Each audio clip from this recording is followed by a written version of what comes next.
నమస్తే అన్న, అందరికీ నమస్కారం. కడప జిల్లా చాపాడులో భార్య పైన అనుమానంతో భర్త చంపివేసిన విషయం అందరికీ తెలిసిందే. అలాగే ఈ కేసులో పెద్ద ట్విస్ట్ అయితే బయటపడింది. వివరాల్లోకి వెళితే కడప జిల్లా చాపాడు మండలం పెద్ద చీపాడులో సుజాతను ఆమె భర్త గోపాల్ హత్య చేసిన విషయం తెలిసిందే. ఇందులో సరికొత్త విషయం వెలుగు చూసింది. గ్రామానికి చెందిన ఒక వ్యక్తి సుజాతను వేధించగా పోలీసులు కేసు నమోదు చేసి అరెస్టు చేశారు. 4 రోజుల క్రితం అతను జైలు నుంచి విడుదలయ్యారు. అతనితోనే సుజాత వివాహేతర సంబంధం పెట్టుకుందన్న అనుమానంతో భర్త గోపాల్ ఆమెను హత్య చేశాడు. అలాగే ఆమె యొక్క మృతదేహాన్ని గోతంలో కట్టి అడవిలో పడివేసిన విషయం అందరికీ తెలిసిందే. అదే గ్రామానికి చెందిన ఒక వ్యక్తి మనం చూసుకుంటే సుజాత అనే మహిళను వేధించడం జరిగింది. దీంతో పోలీస్ స్టేషన్లో కంప్లైంట్ ఇస్తే పోలీసులు అతన్ని అరెస్ట్ చేయడం జరిగింది.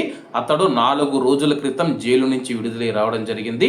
అతనితోనే నువ్వు వివాహేతర సంబంధం పెట్టుకున్నావని చెప్పేసి గోపాల్ ఆమెను హత్య చేసి అడవిలో పడవేసి ఆ తర్వాత పోలీసులకు లొంగిపోయాడు. ప్రస్తుతం ఈ యొక్క కేసు స్థానికంగా సంచలనంగా మారింది.